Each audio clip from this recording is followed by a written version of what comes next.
What is good, Tesla family? It's Ray J back with another video, and in this one I'm going to be talking about the one and only Tesla stock and what you should be looking out for the future of this company. I'm also going to be talking about what happened today and where I see Tesla's share price going based off what the Fed just did. I'm also going to talk about some very important dates for the Fed because we are getting very close to that silence period where the Fed does not actually talk for, I believe, over a week. So we're almost at the blackout period. I think this is going to be good for the market. I'm going to talk about how that will affect us next week. I'm also going to talk about the Q1 report that came out for Tesla. That's super important. I'm going to actually go over the numbers again and also read some quotes from Elon Musk himself because I have the whole transcript right here. This could help you understand what Elon Musk just said. That's super important for this company going forward. Now, before I break down any of his points and talk about where I see Tesla going, I do have to mention a couple of very important things first. The first thing is I'm not a financial planner, so please don't take this as financial advice.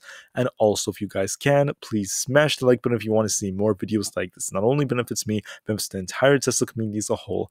And the last thing is, if you guys can, please check out the Webull link down below in the description. That's right, Webull is back. And if you sign up with my link down below and deposit any amount of money, whether it's $1 or $100, it's up to you. You are guaranteed 5 free stocks, each worth up to $2,000. Once again, that's free money. You could always sell these 5 free stocks for cash and buy some Tesla stock for free with this offer that ends in 2 weeks. So please check it out to get your free Tesla shares. With that out of the way, let's get on with the video. So in my previous video, I predicted Tesla would explode today after that killer earnings report they just had, and we ended up running as high as $1,090 a share. We definitely exploded, but then we ended up dropping by some margin because of what the Fed announced. So I do need to talk about that in this video, but look at this right here. We closed yesterday in the 970s. Then we gapped up as high as that 1070 range, and then we ended up going as high as 1090 at our peak. That's where we had resistance. It's almost identical to where I drew out this resistance line, which just goes to show you need to pay attention to resistance and support when looking at stocks. So I did predict the peak almost perfectly, but then I did predict that we would hold up above around that 1060 to 1050 range, but we ended up actually going lower than that. And that's because of what the Fed ended up saying. That was kind of unexpected, but I mean, I wouldn't say what the Fed is doing is unexpected. It's just that they kind of caught some people off guard, and the market did have a sell-off, but Tesla still held up pretty well, up 3.23%, still above that 1,000 range. So I want to talk about what's actually going on. So the market did see a lot of red. If you're looking at the SPY, if you're looking at Nvidia or other stocks out there like the QQQ or Apple or the NASDAQ, there's red all over the place after what the Fed announced, and it's kind of coming out to this. So we have the FOMC meeting on May 3rd through the 4th. On the 4th is the bigger date where they release the minutes and we find out the confirmation of the next rate hike, whether it happens or not. So then here's the thing that happened.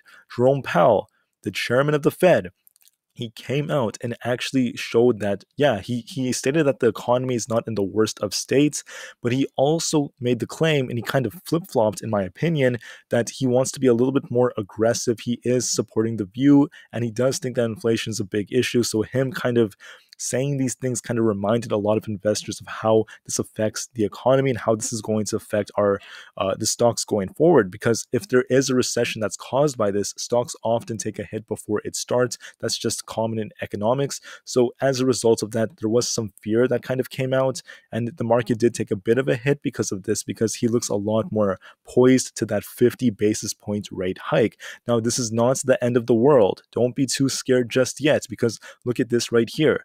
The FOMC also has a blackout period. If you don't know what that means, it basically means that the Federal Reserve staff, including those at the Chicago Fed, generally do not speak publicly between a week prior to the Saturday preceding the FOMC meeting and the Thursday following that meeting. So the date is right here, from April 23rd through May 5th. The Fed is not going to be making some big claims again like this. They're going to be silent in the blackout period. That's typically what they do to kind of keep the market afloat. So during this time frame, I do expect the market to become less shaky and a lot better going forward. But going forward, I do want to talk about this right here. For Tesla as a whole, we do have this gap right here, right? And typically when Tesla has these gaps like this, we end up actually filling them in a relatively short period of time. It doesn't always have to be like that, but given this downward trend that we're in, it does look like we're actually going to touch this bottom down here, and we should be testing the $975 range again. I'm very sad to say that, but this is something else I did warn you guys about after earnings. It's possible for us to end up dropping because of the Fed or something else. That is kind of like what we're seeing, but at least we did get that really good run to the upside. I know a lot of people that woke up, they ended up seeing lots of green for their call options, so they sold them. It made a lot of money off of them, but anyways, it's not the end of the world. I do expect us to fill this gap going into tomorrow, perhaps by Friday as well. We should get a nice bounce off that $975 range, because if you go back for the last few trading days, we actually held up above 970. So it's very unlikely we actually break below that, but it is still possible. So you have to keep that on your radar. So if we do break below that 970 range, the 950 range will be our key level of support. But once again, it seems quite unlikely considering that 970 did hold us up for some time. So I just want to make my prediction, which is not always going to be accurate, as you guys know, but I think that what's going to happen tomorrow is we're going to continue on the downside. We're probably going to find some support around that 1,000, maybe get a rejection, and we could end up touching that 975 range, getting a nice bounce there, and maybe closing between, I would say, the 980 range to 990. And we should remain a little bit low perhaps for the rest of the week, but then I expect us to start running up a little bit going into next week as we do get that blackout period from the Fed between April 23rd and May 5th. But I wouldn't count May 5th as that moment, because May 4th is when the FOMC meeting comes. So it's basically April 23rd until May 3rd. So this blackout period does give us some time for relief, in my opinion. The Fed is kind of going to be temporarily off our shoulders. So I do think by next week, we should see Tesla see some more bullish price action. But other than that, I do think that it's very possible for us to actually drop, and we should end up dropping and maybe getting a nice bounce off 970 and closing around the $980 range. Now, I also want to talk about this right here because it's not the end of the world. I'm still incredibly bullish for the long term of this company. So is Cathie Wood. I want to show you exactly why. So here are some of the many reasons. The first thing is, look at their revenue. They destroyed all expectations. I mean, they ended up showing 18.75 billion in revenue for just Q1 alone. That is insane. Excuse me, that's insane. They just killed all records and all expectations. And on top of that, look at their profit per share. We're seeing $3.22 was the profit per share. Much, much, much higher than expectations. I think it was like 69% higher. Once again, Tesla just killed it in every way, shape, and form possible. They also have a big backlog of orders. I mean, they're just doing so well. They have lots of cash at hand. They had over 310,000 Q1 deliveries, and a lot of them came from, I think, the Model Y, or I'm sorry, the Model X. So they're doing very, very well right now. I'm super excited for them, but I want to talk about something else I didn't talk too much about, and that is this right here. Some of the big things that Elon Musk did talk about. So some of the things that he mentioned is the fact that we remain confident of a 50% growth in vehicle production in 2022 versus 2021. Now, if you remember, I think they delivered around 930 something thousand vehicles last year collectively. So Elon Musk is confident. Tesla is confident they're going to deliver at least 1.4 million cars for 2022, and I believe they could actually crush that.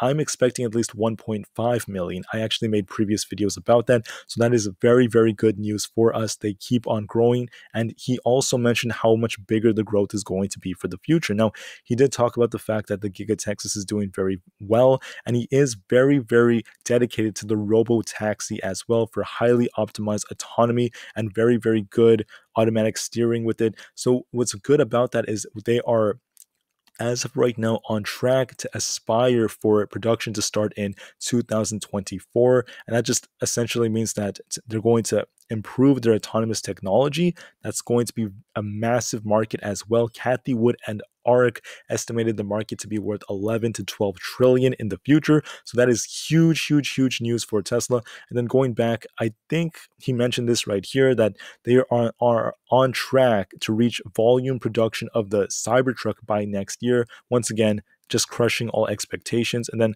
I want to talk about this right here. He also talked about Optimus. For those of you who don't know, it's kind of like their humanoid robots that they're developing. The importance of Optimus will become apparent in the upcoming years. I'm quoting Elon Musk. Those who are insightful or listen carefully will understand that Optimus ultimately will be worth more than the car business, worth more than, he said something else that they couldn't understand. And then, and uh, then of course, the insurance is growing well. So right now, he talked about how big their robotics development is going to be for the future, and he said it's going to be bigger than the car industry. So what makes this such a big statement by Elon Musk is because what makes Tesla such a great stock is if you zoom out, look at the 1 year chart, maybe zoom out more using daily candles. This thing has been growing on this hyper growth phase. I mean, if you account for the stock split, we would have been at 35 bucks a share back in like the mid 2019. I mean, we're doing very well. My point is we're not done with the growth phase. We're not done because they still have more growth for their vehicles, their deliveries, their production. Then we have robotaxi. Then we have new cars coming out, new models coming out, the Cybertruck, the Tesla Roadster. Then we have the development of the full self-driving technology. We have humanoid robots being developed. Their business is like a spider that has webs connected to all these different things. It's just insane. It's incredible. It makes the future very exciting and bright, just as Elon Musk has envisioned it. And I'm very excited for the future. So, as stated before, if you are barely entering Tesla, and I'm not giving financial advice, by the way, so don't take it that way, but if you're barely entering this company, in my opinion, you're not missing out on much because the growth is just getting started. I see more growth for the next decade. I'm super, super bullish. I can't wait. In fact, the growth may continue for over decades and decades to come. I'm just very excited for this company. Things are still looking very good. But for the short term, as mentioned before, things could look a little bit bearish because of this downward trend in this gap fill right here. So I expect to bounce around that 975 range, kind of close to that range. It's not just one number, 970 to 975. So be prepared for that. Be on the lookout for that. If that somehow doesn't hold us, which is very unlikely in my opinion, but if that somehow doesn't hold, 950 is the next key zone. But I'm pretty confident we're going to bounce off there because it's been holding us for the entire week. Just wanted to put this all out there that it's just a temporary obstacle Tesla's in. Obstacles are going to be beaten in the future, so remain calm, cool, and collected, and get ready because in the future, this company is going to grow very, very fast. And next week does look a lot more bullish compared to this run that or this drop we just had today. I think next week is going to be a lot better. So get ready, guys. Remain calm, cool, and collected. And I'll see you guys in the next one. Tesla to the moon, and peace out.